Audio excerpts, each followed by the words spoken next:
kailanman ay hindi maghahari ang tunay na hustisya. Patuloy na magiging tuta ng mga mayayaman ang mga nasa gobyerno. Oo. Ang katarungan ay bulag. Subalit nakakakita ito sa dilim. Nabuksan at ipinamulat sa akin ni Hizon ang mga prinsipyo na ipinaglalaban ng komunismo. Sa oras na makalabas ako, Napil, binalikan at binugbog namin ang mga BMI cadets.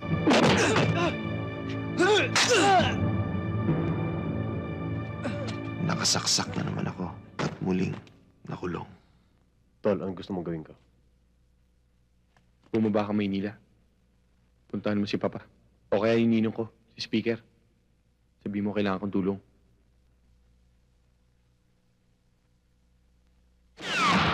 Sa kotse! Sige, bilis!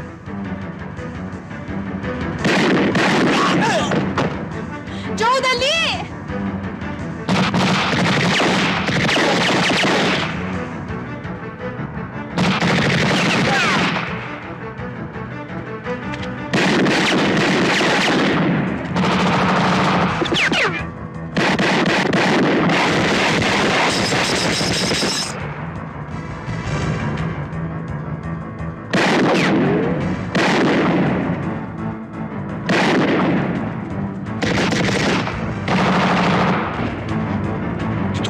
Huwag kang alis dyan.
Hindi tayo atras.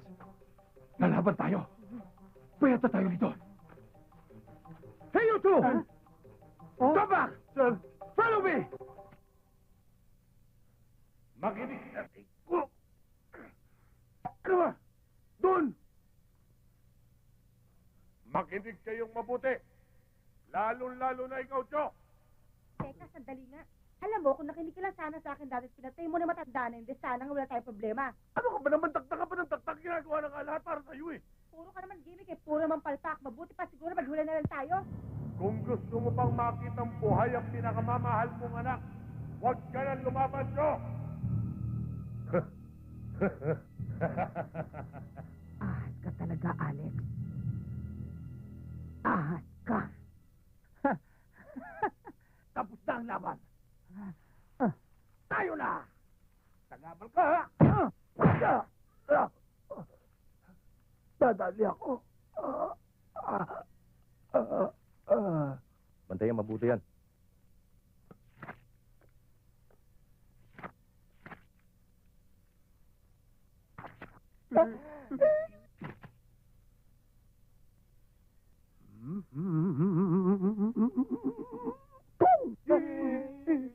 Nako. Pirmahan mo muna to. Total, kahit demonyo ako eh, gusto ko pa rin maging legal ang pagiging tagapagmana ko. Walang hiya ka talaga. Walang hiya ka! Sige na, Mama. Total, pirmahan mo, tindi. Ka pa rin.